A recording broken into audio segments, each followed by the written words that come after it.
detidas por entidades independentes dos operadores. Portanto, apesar disso, temos dado alguns passos positivos para fazer face a estes desafios. Quer dizer, houve um protocolo, como sabem, promovido pelo Governo em janeiro de 2009. O Governo assume que nesse protocolo que irá condições para a dinamização das redes de nova geração, pretendendo obter compromissos dos operadores. Isto é um protocolo que é um misto de protocolo de intenções com algum compromisso dos operadores, mas não é um compromisso, devemos dizê-lo, muito firme, está condicionado a certas coisas, mas de qualquer maneira é um ponto positivo pela atitude e pela orientação que o Governo está a dar nesta matéria, apesar da filosofia desse protocolo não é aquela que nós defenderíamos, que era para haver ajudas de financiamento ou apoios fiscais, teria de ser só em relação aos operadores que promovessem redes abertas, e não é isso que está no protocolo. Mas, enfim, mostra aqui uma preocupação do Governo de legislar certas matérias regulatórias e de acesso a infraestruturas. Houve o relatório da consulta pública das RNGs da ANACOM em fevereiro de 2009, que inclui as respostas dos operadores às questões levantadas pela ANACOM sobre as redes de nova geração e o posicionamento desta, mais explícito, quais são as medidas regulatórias que a ANACOM se propõe, em particular na remoção das barreiras horizontais e verticais e no acesso a infraestruturas e a fibra. E existiu o projeto de decreto-lei do Governo em março de 2009, que foi hoje aprovado, e que visa estabelecer as condições de acesso a infraestruturas em domínio público a todos aqueles operadores, a todas aquelas entidades que têm infraestruturas em domínio público, portanto, ferroviárias, águas, todas elas, também alguns operadores de telecomunicações fora a APT, criação de um sistema centralizado de partilha de informação, um cadastro atualizado e a definição dos ITETs e dos ITURs, ou seja, dos acessos verticais aos edifícios e também das redes de urbanização básicas de infraestruturas que apoiam os condomínios. Portanto, isto é um passo positivo. Mas não se promoveu, de qualquer forma, o que é que tem falhado nisto? Quer dizer, e vamos ver aqui alguns números. É que o ideal tem sido o Governo ter lançado um concurso nacional para a construção de uma rede nacional passiva. Que todos os operadores ativos se ligassem, porque é muito difícil neste negócio, com os investimentos que ele envolve, rentabilizar um investimento quando há mais que uma rede. Quando há 2, 3 redes, é muito difícil ver-se a rentabilidade desse investimento. E por isso nós propusemos desde o início que o melhor era o Governo estabelecer condições e pôr certos ativos ao dispor dos vários candidatos para um conjunto, um consórcio, se propusesse a fazer uma rede nacional de âmbito passiva e aberta a que todos os operadores ativos pudessem estar ligados. Isso não foi feito. Mas como isso não foi feito, também não foi possível avançar com uma opção de partilha de investimento a 4. Ou seja, nós, lá fora, quando vimos que não havia essa vontade do Governo, provavelmente era um processo mais complexo, demorava mais algum tempo, o Governo estava muito focado agora na crise e na necessidade de haver um investimento desde já, e portanto quis que os operadores que já estavam preparados para investir, que investissem desde já. Nós procurámos ainda assim, então, manter alguma racionalidade e dizer assim, bom, vamos então fazer uma rede a 4. Os 4 maiores operadores vão fazer uma rede passiva e aberta a todos. Mas aí o operador incumbente não mostrou, a PT não mostrou vontade suficiente para entrar num processo desses. E, em parte, compreende-se a posição da PT, porque é aquela que está melhor posicionada para tirar partido das suas infraestruturas, da base de cliente que tem e arrancar muito mais do que os outros. E, portanto, considera que, para si, e legitimamente, para a sua empresa, é melhor não fazer uma rede conjunta com outros operadores. Claro que isso também, em parte, pode ser questionável, pode ser bom, mas quais são os investimentos, mesmo para a PT, qual é o investimento, qual é o retorno que vai ter dessa rede, nomeadamente, existindo outras entidades que, certo, têm uma rede alternativa. Por exemplo, a Zona já tem uma rede alternativa, na maior parte, vamos dizer, da área que uma rede de fibra pode cobrir. E podem aparecer outros investimentos, pelas câmaras, por isto, por aquilo. Portanto, até que ponto é que a PT não vai ter que repensar? Mas, provavelmente, também só vai repensar se vir que há projetos sérios e fortes, alternativos, e aí não terá, se calhar, outro remédio também se não juntar ou consertar com outros esse seu projeto mais isolado. Portanto, isto para dizer que não foi possível avançar com aquilo que era mais racional, que fazia mais sentido e que nos permitiria dar mais rapidamente o tal salto tecnológico, sem infra-exclusão, sem zonas não cobertas a nível do território nacional. Portanto, não existe garantia de abertura de redes, nomeadamente do incumbente. Não existe separação entre o negócio grossista e retalhista do incumbente. No projeto de decreto-lei, que agora é lei, a PT está isenta de determinadas obrigações, porque se argumenta nesse projeto de decreto-lei, na lei, que existe um regime mais exigente, e no decreto-lei agora, que existe um regime mais exigente nas suas obrigações, existe já nas medidas regulatórias que são tomadas, nas orlas, nas orcas, nas não sei quantas, só que isso não é assim. Quer dizer, nós achamos que há muitas áreas em que não existe esse regime mais exigente nesses instrumentos alternativos regulatórios que estão focados no incumbente. E também achamos que houve aqui uma escolha menos, vamos dizer, adequada por uma opção pela segmentação geográfica que a ANACOM fez, em que divide zonas concorrenciais e zonas não concorrenciais e tenta definir de uma forma que não nos parece a melhor o que é uma zona concorrencial e o que é uma zona não concorrencial, e nas zonas que são concorrenciais o incumbente não é obrigado a dar e a abrir tanto as suas infraestruturas e componentes da sua rede. E nós achamos que essa definição não é, por um lado, a mais correta e, por outro lado, como já vimos, quer dizer, este negócio é tão difícil, para um operador já é difícil de investir. Então, quando se cria uma segunda rede alternativa, tem que ser todo o apoio para criar essa segunda rede alternativa. Portanto, esta divisão entre zonas concorrenciais e não concorrenciais não nos parece a melhor. E aqui procura-se demonstrar com alguns números, isto é só um exemplificativo e indicativo, não tomem estes números per si como certos, mas se nós pensarmos no Conselho de Lisboa, queremos passar 340 mil casas no Conselho de Lisboa. E se temos uma rede passiva, que não tem componentes portanto ativos e está aberta aos operadores ativos para se interligarem, isso terá um investimento de cerca de 100 milhões de euros, cerca de 300 euros por cada casa passada. Ora, o que é que nós vemos? Que mesmo que esse operador passivo conseguiu uma cota de 60%, e se a PT tem a sua rede, já vai ser muito difícil, e se a ZOL também tiver a sua e não for cliente deste cliente, operador passivo, já vai ser muito difícil alguma vez ele alcançar 60%, mas mesmo com uma cota de 60% deste operador passivo, ele precisa de ter uma receita mínima de 12 a 13 euros por cada casa ligada que seja faturada aos operadores ativos. Portanto, cada operador ativo terá que pagar 12 a 13 euros, neste cenário já muito favorável, e em Lisboa, numa área urbana, em que os custos dos investimentos são menores, para rentabilizar esse negócio desse operador passivo. Quer dizer, e mesmo assim o NPV, o Net Present Value, o valor acrescentado líquido a 10 anos, zero, obviamente um NPV total maior que o valor residual maior que zero, e um IRR, uma taxa de rentabilidade interna que provavelmente não chegará a 20% e que ficará aquém daquilo que será exigido em muitos casos, em investimentos deste risco, nomeadamente, temos aqui no cenário mais favorável, pelos investidores. Portanto, o que isto mostra é que um operador passivo, quando muito, conseguirá oferecer um preço de 12 a 13 euros aos operadores ativos, num Conselho de Lisboa, e existindo uma rede alternativa como a da PT, que é a rede incumbente, com as vantagens todas que o incumbente tem, será muito difícil que alguma vez tenha uma cota de mercado conseguir rentabilizar estes investimentos. E o operador ativo, pelo seu lado, o que é que ele precisa, quanto é que ele pode pagar por cada casa ligada para rentabilizar o seu negócio e se tiver uma cota de mercado de 25%? Ele terá que pagar, ou poderá pagar apenas 10 ou 11 euros por cada casa ligada. E mesmo assim, terá um NPV a 10 anos de zero e uma taxa interna de rentabilidade provavelmente inferior a 20%. Portanto, reparem, o que estamos aqui a tentar mostrar é que é muito difícil, quando se tem mais do que uma rede, conseguir rentabilizar esse investimento. E, portanto, depois também é muito difícil a operadores que sejam e pretendam ser apenas operadores ativos, ter as condições de base do seu negócio que lhes permitam ser lucrativos. Portanto, está a criar uma situação complicada, em que, à partida, só há um operador, como no 2, que tem as condições mínimas de rentabilidade, porque tem vantagens a nível de custos de investimentos, pelo facto de ter uma infraestrutura já existente, pelo facto de terem bases de clientes já existente. Portanto, provavelmente estamos a caminhar para uma situação, nesta matéria, de duopólio, ou mesmo até de monopólio, porque há um dos operadores que tem ainda vantagens acrescidas sobre o operador de cabo.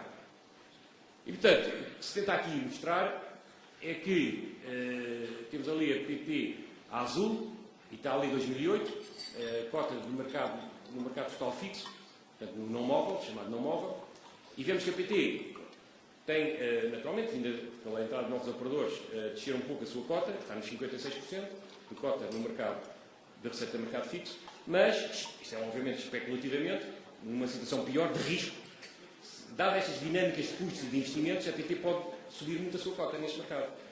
E provavelmente a ZON terá dificuldade se querem manter essa cota. Tudo dependerá da capacidade também da sua rede de responder, por um lado, às virtualidades da rede de fibra e depois também à maior dimensão e à escala que a PT tem. E os outros operadores alternativos provavelmente baixarão da sua penetração no mercado. Portanto, o que eu quero aqui evidenciar é a situação de risco. Não estou a dizer que é isto que vai acontecer. Mas temos que ter cuidado para que isto não aconteça necessariamente.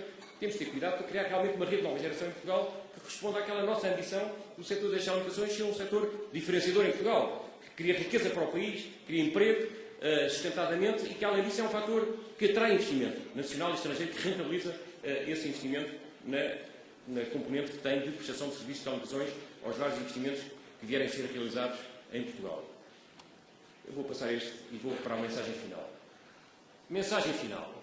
O mercado de telecomunicações em Portugal não vai crescer globalmente em valor, mas há partes desse mercado que vão, nomeadamente os mercados de internet e do TV paga, como já vimos, nos próximos 3 anos.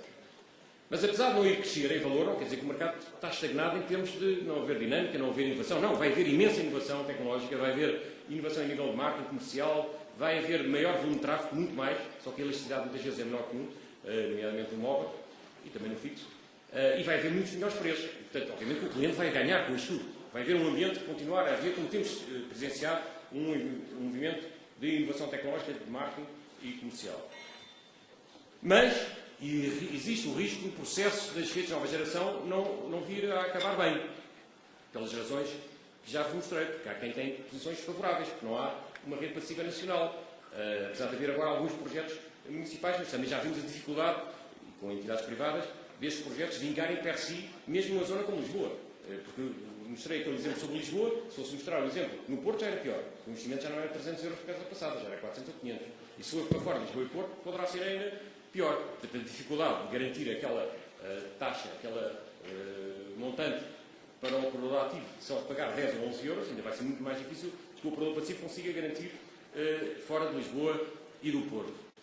Portanto, existe um risco de um retorno a uma situação de quase monopólio. O Estado continua a ter participação e intervenção direta ou indiretamente em empresas do setor. Eu não falei muito nisto, mas isto tem a ver com a tal abertura dos mercados, com a tal fair play, com a tal igualdade de oportunidades e também até com a tal liberdade dos próprios profissionais que estão nessas empresas, que são capazes, e muito, de conseguir gerir essas empresas da melhor maneira para o interesse dos seus stakeholders, do seu projeto, da sua estratégia e para o interesse do país. Todos nós sabemos que um dos problemas do Estado ser demasiado grande e começar a ter atributos e atuações fora daquilo que será as suas competências, e as suas competências já são muito grandes, quer dizer, ninguém está a dizer que não quer o Estado Social, não é ao contrário. Para termos o melhor Estado Social, ele tem que estar a focar muito nas suas competências principais. Uma delas, obviamente, é garantir a proteção social, é garantir a igualdade de oportunidades, é desempenhar as funções de soberania, é ter serviços públicos de qualidade, tudo isso são atribuições do Estado e são muito importantes. Agora, à partida não é atribuição do Estado para empresas. Se temos um Estado demasiado grande, como temos em Portugal, o que vai acontecer é que os políticos têm dificuldade em resistir a utilizar os ativos do Estado para os seus próprios objetivos político-partidários. Portanto, não podemos ter um Estado grande, porque isso é contra o povo, é contra os trabalhadores, é contra a criação da riqueza. Temos que ter um Estado na medida dos interesses da nossa sociedade e não um Estado determinado pelos interesses dos nossos políticos. E, portanto, acho que não podia faltar aqui, nesta mensagem final, esta componente um mais política, chamada de atenção, que era bom, do modo geral, o Estado fosse sair, sim, do setor em termos de uma participação direta ou indireta que tem em algumas empresas do setor, que resistisse a prejudicar o bom trabalho dos profissionais que estão nessas empresas, ou pelo menos é condicional, de uma forma mais ou menos subliminar. E, eu já falei há bocado por causa da crise, mas mencionei só uma vez a crise, mas eu acho que é importante também dizer que o setor das telecomunicações tem resistido relativamente bem à crise. Realmente estamos a falar de um bem, de um serviço que as pessoas precisam, que valorizam, que já não tem um grande peso per si no seu orçamento familiar, em termos dos privados, que as empresas precisam para a sua produtividade, para fazer serviço ao cliente, portanto, para o seu, ao fim e ao cabo, funcionamento da atividade e diferenciação das empresas. E, portanto, temos esta vantagem relativamente às pessoas de outros setores, é que temos um setor resistente mais à crise. Provavelmente estaria a faturar mais 5% se não houvesse crise, ou 5% a 10%, mas não teria a faturar mais 50% se não houvesse crise. E é importante que haja setores destes que continuam a ser, dar uma certa sustentabilidade da economia e mesmo do emprego e da sociedade em geral. Esta seria a mensagem final, mas mesmo na mensagem final, Mensagem mesmo final. Mas ainda há mesmo final. Bom, é que o setor das telecomunicações é fundamental para a nossa sociedade, que temos as competências e os recursos humanos para continuarmos a ter um setor competitivo e diferenciador em Portugal, e aqui está elemento-chave dessas competências, os quadros-chave nesta associação, nesta sala, pelo menos a grande parte deles. Portanto, temos essas competências e os recursos humanos. Basta querer e adotar as políticas e medidas e atitudes certas. É preciso querer e adotar. Basta, obviamente parece que é fácil, mas não é. Para isso é preciso determinação, é preciso visão, é preciso coragem, mas obviamente acho que todos nós estamos empenhados em que isso venha a acontecer. Muito obrigado.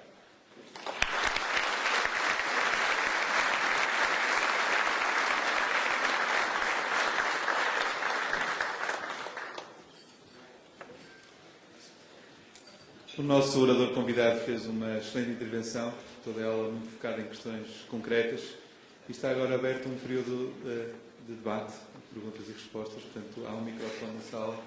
Quem quiser fazer alguma questão.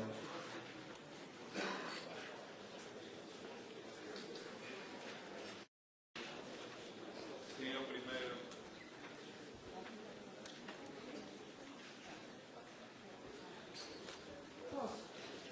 Zinha Pinto, venho colocar uma questão. Eu estou a twittar e acaba um jornalista que está no Twitter de me pôr a seguinte questão: o que entende por redes passivas abertas? Vou-lhe pedir um favor. Eu tenho 140 caracteres para dar a resposta. Se eu conseguir ser suficientemente explícito para ele nesses 140 caracteres. Eu vou dizer em 653 caracteres e depois a minha amiga sintetiza o seu pedido de síntese e faz 140.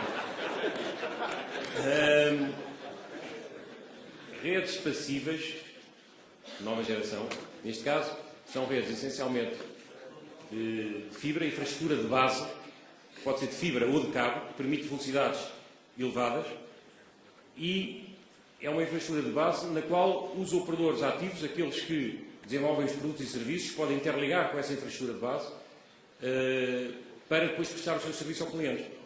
Se quiser, é como, por exemplo, as condutas das águas que vão para a casa das pessoas, ou as linhas de eletricidade que vão para a casa das pessoas. Aí temos a estrutura de base dessas mesmas componentes.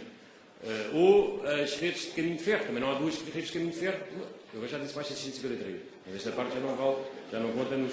Se a primeira resposta é aquela 653. Agora é só uma extensão, um anexo. Mas isso dá para fazer vários twitters.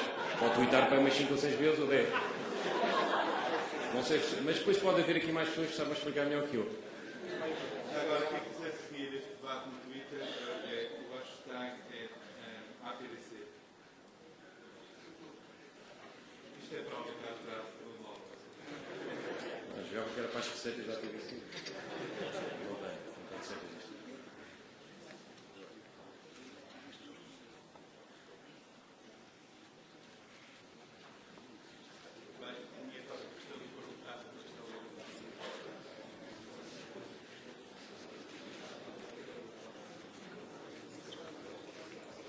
Boa noite. Boa noite. Bom, na sua apresentação, apresentou de forma clara e brilhante o mercado e as suas estruturas, a sua evolução, os principais riscos que estavam inerentes a esta evolução do mercado. Na componente, particularmente, das redes de nova geração. Mas não abordou a componente da procura no seio da sociedade. O que é que permite à sociedade tirar partido dessas redes de nova geração? O que é preciso fazer para fazer evoluir a sociedade da informação de modo a que essas redes de nova geração sejam verdadeiramente úteis e não seja apenas um investimento passivo? E era, portanto, essa a questão que eu lhe colocava. O que é que está ao alcance de todos nós, como sociedade, não como cada uma das empresas em particular, fazer para que a sociedade da informação evolua de modo a tirar proveito destas redes de nova geração? Muito bem. Eu procurei, pelo menos, ter algum tipo de resposta nessa matéria, porque, recordar-se-á, que eu disse que a penetração da banda larga fixa em Portugal era só 16% e que não seria mais, não é tanto não haver tantas ofertas agressivas e comerciais no mercado, mas também em grande parte pela iliteracia das pessoas e das empresas de usar essas ferramentas. E, portanto, o que é preciso fazer? É preciso, obviamente, investir, como deve ser, na educação. Quer dizer, não basta ter um programa às escolas e do Magalhães, se ao mesmo tempo não se formarem, se não existirem projetos educativos nas escolas para tirar partido disso, se os professores não estiverem formados. Quer dizer, se calhar, não estou aqui a criticar agora, acho que mesmo assim tem componentes positivas, as escolas e o Magalhães, não estou aqui com uma crítica, um balanço final negativo desse tipo de iniciativas. Acho que, no geral, o balanço final, provavelmente, poderá haver aspectos, ou há aspectos positivos. Agora, o que eu estou a dizer é que, eu sei que tem menos impacto mediático, mas se calhar era melhor ter-se feito assim, poderia ter sido uma alternativa a ponderar, que era, vamos dar estes PCs às escolas que apresentem projetos. As escolas vão apresentar projetos. E nós temos aqui não sei quantos milhões de PCs, ou centenas de milhares de PCs, disponíveis para dar às escolas, que apresentem projetos. Projetos de formação dos professores, como é que os professores depois vão dar e introduzir isso no currículo, etc, etc, etc. Portanto, eu diria que é dessa forma que não se basta dar, obviamente, só os instrumentos às pessoas, tem que dar o conhecimento. E, portanto, é preciso apostar na educação e na informação. As organizações têm que sentir essa necessidade de adquirir esse conhecimento e depois ter os instrumentos para poder depois aplicar esse conhecimento. As empresas, os nossos empresários, os nossos gestores, têm que cada vez mais usar a tecnologia como parte do seu business thinking. Quer dizer, quando pensam nos projetos, nas estratégias, no negócio, têm que ver a tecnologia cada vez mais como essencial em todas as componentes do seu negócio. Quer dizer, desde a componente da produção do bem ou do serviço até à componente da relação com o cliente e comunicação com o cliente, da comunicação interna dentro da empresa. E isso, como é que se faz? Isso faz também muito por haver ambientes abertos, competitivos. Se tivermos uma sociedade em que os mercados não são suficientemente abertos e competitivos, em que as empresas novas têm dificuldade em vingar porque há muitos interesses instalados e poderes dominantes na sociedade, então isso vai ser mais difícil. Portanto, uma pergunta, como é que se faz? Formação, educação aos vários cidadãos, é também pela abertura dos mercados, mais concorrência, não haver posições dominantes, dar a oportunidade a novos projetos de vingarem, é assim, e depois o Estado também tem um grande papel a fazer de exemplo nessa matéria. Há um simplex, mas uma simplex é mesmo só um simplex, quer dizer, tem que se ir para além do simplex. Tem que se pensar quais são os serviços públicos que queremos prestar, qual é a qualidade, quais são os indicadores de qualidade de serviço e como é que é a forma que vamos prestar esses serviços públicos, finalmente utilizando todas as tecnologias de informação ao nosso dispor. Portanto, o Estado também tem um grande, vamos dizer, responsabilidades nessa matéria que vão para além do mero simplex. Como sabem, uma forma da administração pública tem estado relativamente atrasada, com o prazo, etc. Quer dizer, não foi à gênese da definição do papel do Estado, dos serviços públicos que devemos ter ou não, da organização dos serviços, da revisão dos vários processos e depois da utilização das tecnologias para que esses processos funcionassem, nomeadamente na interação com os cidadãos. Portanto, não em 140 caracteres, mas alguns para poder responder a essa questão. Se calhar eu vou complementar esta pergunta com a Vodafone, depois das empresas e as empresas mais inovadoras em Portugal, em termos de novos serviços. No momento em que houver capacidade do fixo e do móvel, capacidade dessa banda larga simétrica, a qual nós chamamos de rede de nova geração. Que novos serviços, penso que era nesse sentido que a pergunta está a ser feita, que novos serviços é que alguém lidera de forma visionária uma empresa como a Vodafone vislumbra como possíveis no futuro e que hoje em dia não são possíveis por limitações Quer dizer, tudo, da rede. pois. Ou seja, em que é que a nossa vida... Eu acho que os negócios podem ser muito transformados, quer dizer, cada vez podemos ter mais negócios que são baseados no online e no móvel. Um negócio bancário pode surgir novos negócios bancários com custos muito menores e outros serviços que são baseados nestas novas tecnologias, do online, do móvel, e a pessoa com o seu telefone móvel pode fazer todas as transações, mas de uma maneira user-friendly. Uma das coisas que o iPhone demonstrou é possível um acesso user-friendly à internet, e como o iPhone vai ter aparecer muitos outros equipamentos e softwares disponíveis para o fazer. Portanto, como já alguém disse, eu acho que ainda estamos no começo desta revolução digital e do online. Quer dizer, agora é que vamos ver a aplicação disto, não apenas para as redes sociais, não apenas para as pessoas, vamos dizer, mais conhecedoras e mais abertas às tecnologias, mas vamos começar a ver a massificação disto e a transformação de muitos negócios, que era a promessa da bolha da internet, não é? E agora, passado 10 anos, é que vamos ver essa promessa a começar a concretizar-se. Porquê? Porque precisamente agora é que vão surgir as redes de fibra, que permitem velocidades de 100, ou 200, ou 500. Porque precisamente agora é que vai ser possível, na rede móvel, comunicar a 21 megabits por segundo e qualquer dia a mais do que isso. E, portanto, há aqui uma evolução em paralelo, uma aprendizagem no mercado e dos agentes do mercado. Há muita inovação em muitos mercados que está pronta a aproveitar estas tecnologias. E, portanto, eu acho que realmente a nossa forma de viver, os nossos negócios, como estão organizados e estruturados, vão ser muito alterados com tanto o aumento de conhecimento e de experiência adquirida, como pela evolução tecnológica. Mais uma questão. Está aí depois mais isto. Diga lá, João.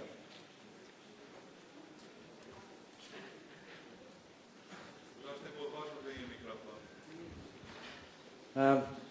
Boa noite, meu nome é Jorge Pereira da Costa. Gostaria de lhe colocar quatro questões. Eu já respondi a 4 questões, não sei se são as mesmas.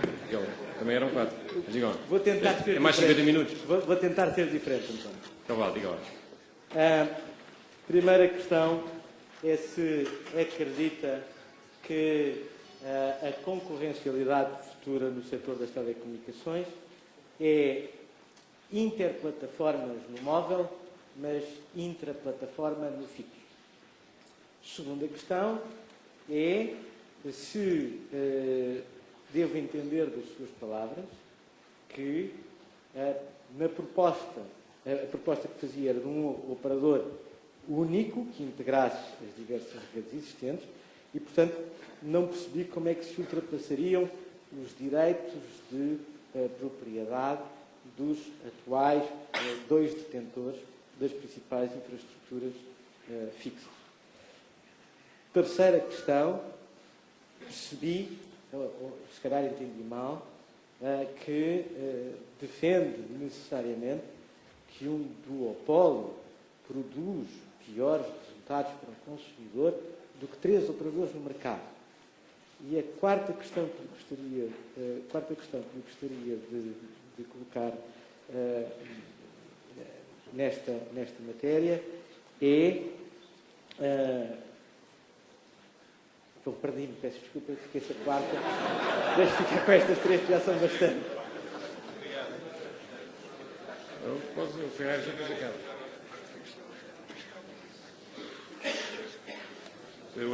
A hora já está adiantada.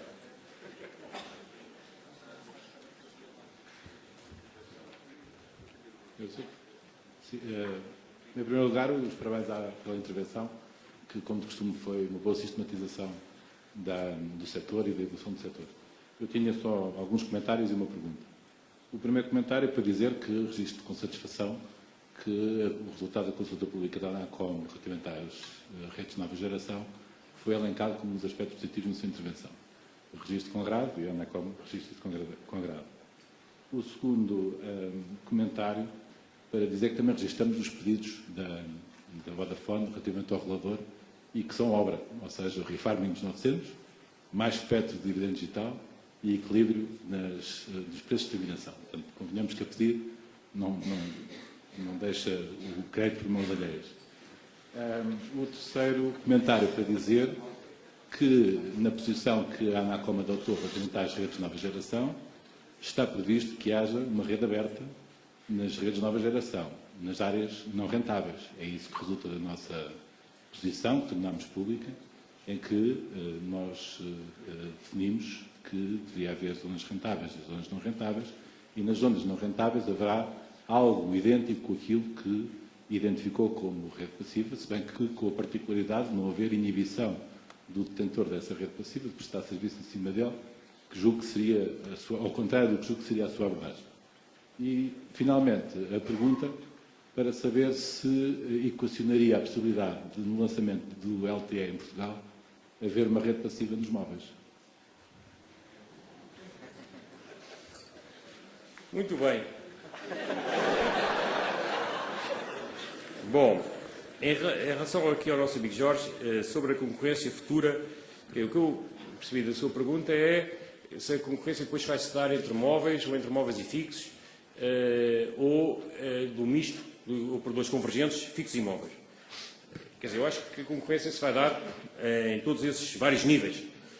Mas eu sou daqueles que tendo a acreditar que será mais favorável à partida um operador ter uma oferta mais global e mais convergente.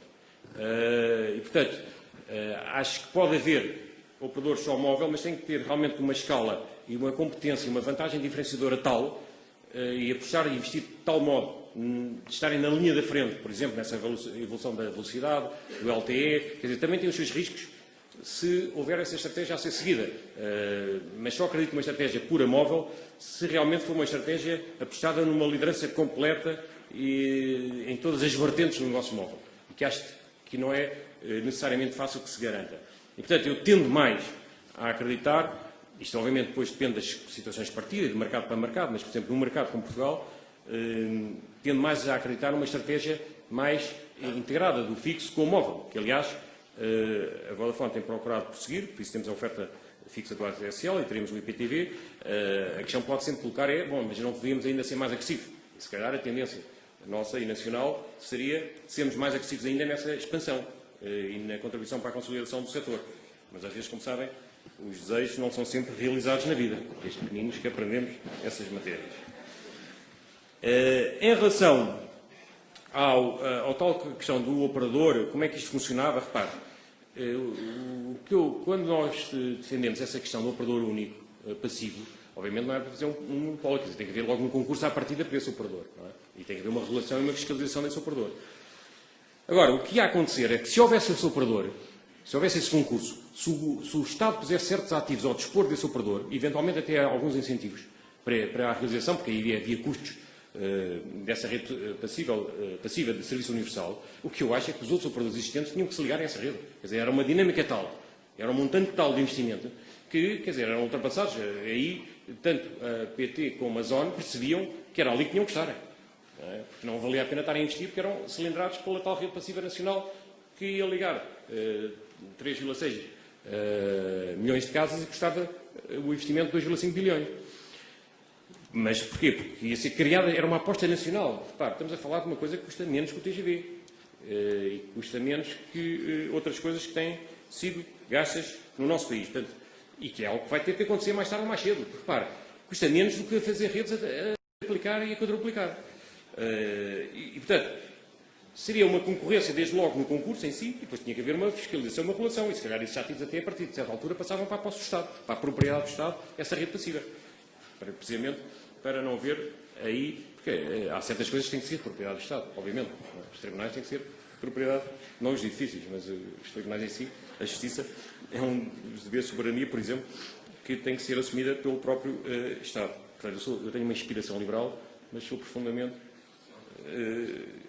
um liberal social mais, um social-democrata em parte, mas essencialmente a defender o povo trabalhador, quem trabalha e quem quer criar valor para este país contra os interesses instalados e os poderes dominantes, sejam do Estado, sejam de outras áreas. Bom,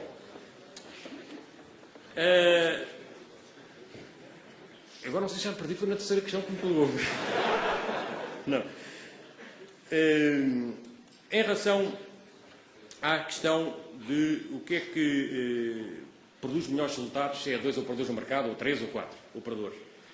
Isso realmente depende muito. Quer dizer, obviamente que à partida, se houver 2 operadores, a tendência não é para eles se encontrarem e combinarem as coisas. Mas para os sinais de fumo ou não fumo, as iniciativas que se tomam, serem mais diretamente seguidas e as pessoas ficarem mais confortáveis com a sua posição que têm no mercado, pode aumentar, não é? Mas aí o regulador tem que estar atento. Toda a dinâmica do mercado e a concorrência acontece quando? Quando os operadores não estão contentes com o cota de mercado que têm. Se eles são contentes com o cota de mercado que têm, vão-se medindo um ao outro, mesmo sem haver nada de ilegal, que ninguém está a falar nisso, nem sequer a admitir isso, os operadores vão se posicionar de forma a não molestar muito uns e outros. Não é? Isso é um ambiente em que todos são contentes com o cota de mercado. E, portanto, o que eu diria é que o importante é que haja um ambiente em que não estejam todos contentes com a cota de mercado e que as autoridades da concorrência e da regulação estejam bastante atentas para promover a concorrência. Portanto, eu sou bastante favorável à concorrência e quanto melhor concorrência à partida quanto mais concorrência à partida, melhor, obviamente, desde que seja uma concorrência bem regulada e que haja igualdade de oportunidades para todos, e situações de partida iguais para todos e que ninguém depois possa vir mais tarde ou a longo prazo a criar condições de posições dominantes. Em relação à Anacom, meu amigo Ferrari, eu estava a tentar não dizer nada de negativo sobre a Anacom, mas agora não sei se vou conseguir resistir, porque naquela coisa do mês eu tinha lá a Anacom, mas a Anacom tem estes problemas, mas não pude. Mas agora vou ter, se calhar, que dizer algumas coisas. Não. Olha, se a Anacom, eu percebi a sua pergunta como, acha que a Anacom também considera que a Anacom é uma força de bloqueio? Foi isso que eu percebi. Não foi essa a pergunta que me fez, mas olha, foi isso que eu percebi. E o que é que eu posso dizer sobre isso? Tento a concordar consigo, mas não, acho que a Anacom é um bocadinho como os reguladores lá de fora, com esta crise financeira, tem que ser mais conhecedor, mais conhecedor das inovações. É difícil, quer dizer, um regulador é muito difícil, porque as pessoas que estão no regulador não estão no mercado todos os dias, eles só estão no mercado enquanto reguladores. E este mercado tem muita dinâmica, tem muita movimentação. É como nos mercados financeiros, os reguladores às tantas não estavam a perceber o que é que estava a passar. E, portanto, por muitas pessoas competentes que existem na Anacom, são quase todos eu, é difícil muitas vezes acompanhar esse ritmo de mudança do mercado. E, portanto, o que se espera da Anacom é realmente ganhar cada vez mais essas competências de regulação, de conhecimento do setor, ser às vezes um bocadinho mais lesta a responder às questões que são colocadas, que nem sempre eu compreendo que são fáceis. Também considerar um bocadinho mais nas consultas públicas, quando nós damos uma opinião, de vez em quando gostamos que alguma parte da nossa opinião seja considerada, pois às vezes as consultas públicas da Anacom, o que é que acontece? Nós, operadores, damos os nossos comentários, mas pronto, a Anacom já tem aquele projeto de decisão e quase, muito raramente, muda seja o que for. Portanto, qualquer dia pode-se perguntar, mas vale a pena fazer consultas públicas depois, em relação aos projetos de decisão, não há mudanças, talvez, porque tenha muitas convicções fortes, se calhar muitas decisões são corretas, mas até que ponto é que não se exagera nisso? Bom, agora respondendo à sua questão. Às outras questões. Não, em relação àquilo que se pediu à Anacom, não acho que seja exagerado. Quer dizer, o refarming, acho que isso é a Comissão Europeia, a própria Anacom está de acordo com uma certa neutralidade tecnológica. Em relação ao dividendo digital, também não estávamos a dizer quanto é que se acha, quanto é que queremos, e também não estamos a dizer que é gratuito necessariamente. Não é? E, portanto, tudo depende agora da forma como esse dividendo digital é atribuído. Em relação à terminação, também não estamos a pedir nada de especial, é só uma razoabilidade dessa terminação, na evolução dessa terminação. Quer dizer, o que achámos talvez um bocado excessivo é a Anacom dizer que temos que estar entre os 5 melhores na terminação. Não, a gente tem que estar entre os 5 melhores nas telecomunicações móveis. Se for preciso estar nas 5 terminações mais baixas, bem, sim senhor. Agora, se não é preciso, mesmo assim temos preços muito mais baixos. Temos um setor dinâmico, com clientes satisfeitos, se calhar é porque não é essencial estarmos 5 mais, das terminações 5 mais baixas, se calhar elas podem ter um efeito contraproducente. E, portanto, isto é só para mostrar que até fui humilde nos nossos pedidos que fizemos. Em relação à outra pergunta mais provocadora, se estávamos dispostos a abrir a rede do LTE, depois, eu acho que aqui mostrei um bocado as coisas. Aqui, enquanto no móvel se consegue rentabilizar, mesmo com mais que uma rede, um negócio, na área fixa isso é muito difícil. Por isso é que não há duas linhas de caminho. Como sabe, há 2 e 3 redes móveis uma ao lado da outra. Não é? Mas não há 2 linhas de caminho de ferro ao lado da outra. Parece que agora há 2 autoestradas uma ao lado da outra. Não é? Vai haver 3. Está bem, mas isso é porque alguém não fez bem as contas, não percebeu o mapa, o Google confundiu o Google e as montes e as montanhas, etc. Portanto, à partida, a malta não faz estas 2 coisas ao lado uma da outra desse tipo. Portanto, esta é um bocadinho a diferença que existe entre as redes móveis e as redes fixas. Depois, porque é que eu acho que aquilo mesmo que disse sobre a tal segmentação geográfica e as áreas concorrenciais e não concorrenciais, é que no seu lado é isso que é o problema. É que chamou áreas rentáveis e não rentáveis. Não, mas é que não há, o que eu tive a tentar mostrar é que praticamente não há áreas rentáveis. Quer dizer, para ser segundo a rede ou terceira, nas mesmas áreas urbanas dificilmente são rentáveis. Portanto, é esse o problema, para além da, como eu disse, a definição do que é se área concorrencial e não, é o problema de justificar até um investimento quando se é uma segunda ou uma terceira rede, mesmo numa área urbana.